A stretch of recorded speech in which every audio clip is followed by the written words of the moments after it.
అవుతున్నాయి. ప్రస్తుతానికైతే ఈ 8 నెలల పాలన మీద ప్రజల్లో పాజిటివ్ రెస్పాన్సే ఉంది. అంటే రాజకీయాల్లో ఏదైనా జరగవచ్చు.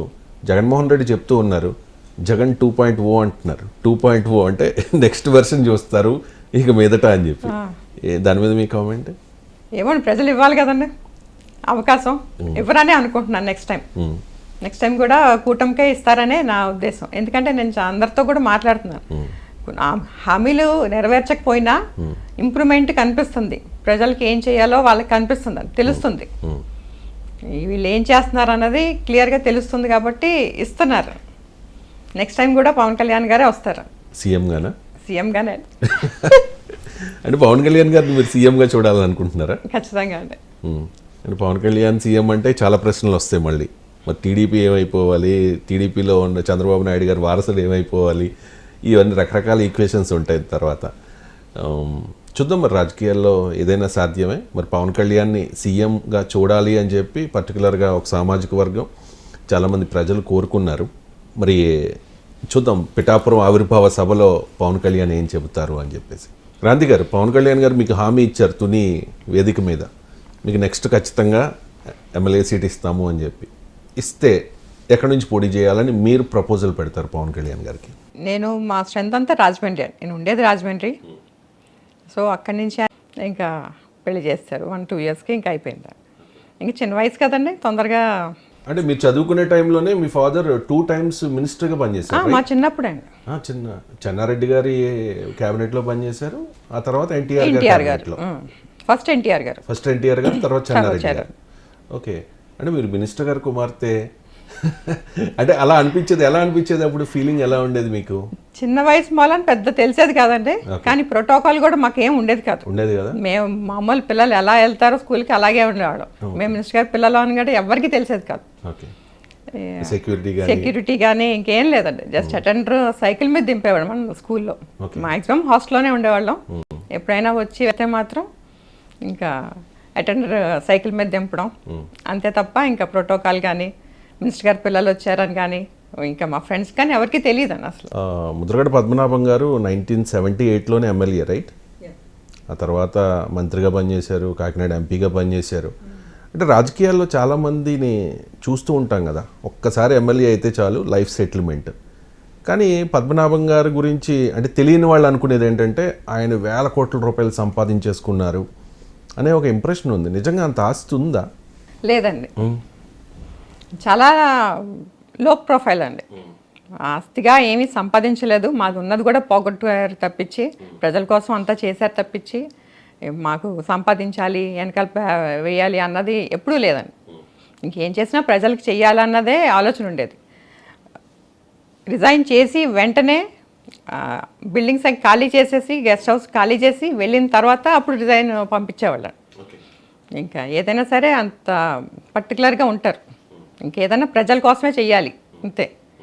మా అన్నదమ్ములు కూడా ఇంకా ఎవరికి ఏం చెయ్యాలని మాత్రం ఎప్పుడూ లేదా. రాజకీయాల్లో సంపాదించి ఏమీ లేదా.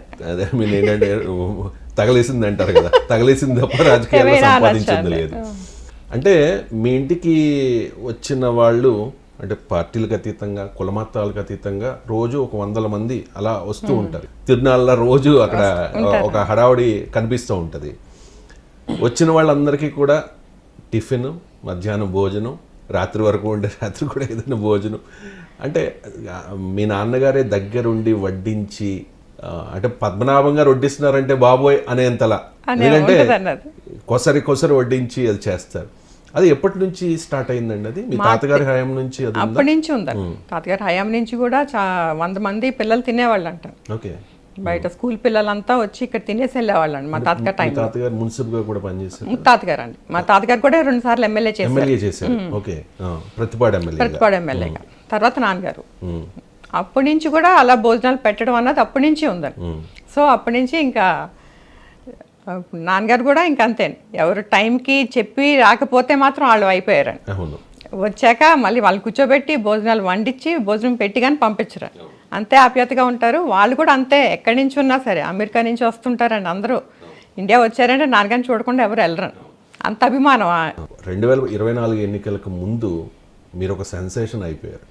ఎంతలా అంటే మీ తండ్రి గారి మీదే కొంతమంది అవాకులు చవాకులు పేలేంతలా.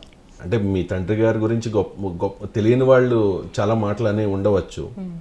ఉప్మారెడ్డి అని ఉండవచ్చు.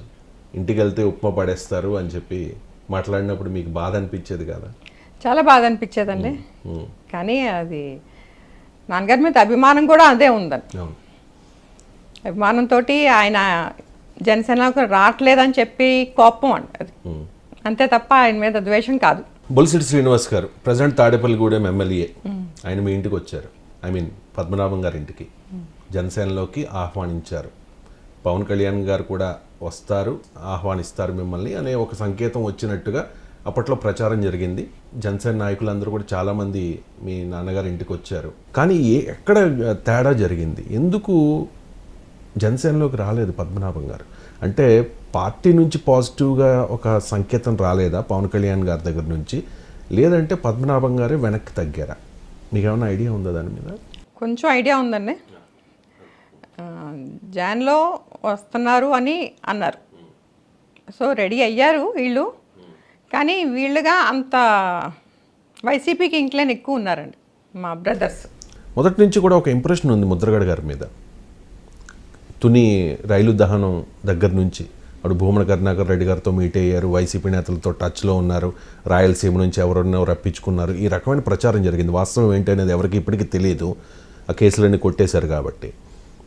అంటే వైసీపీతో టచ్లో ఉన్నారనే ఒక భావనతో జనసేన పార్టీలోకి రాకుండా నిరోధించారా మీ నాన్నగారిని? అయ్యి ఉండొచ్చండి. ఇప్పుడు వైసీపీ ఇంక్లైన్ ఉన్నారు కానీ వాళ్ళగా ఇటు రమ్మని ఆహ్వానం లేదు వైసీపీని.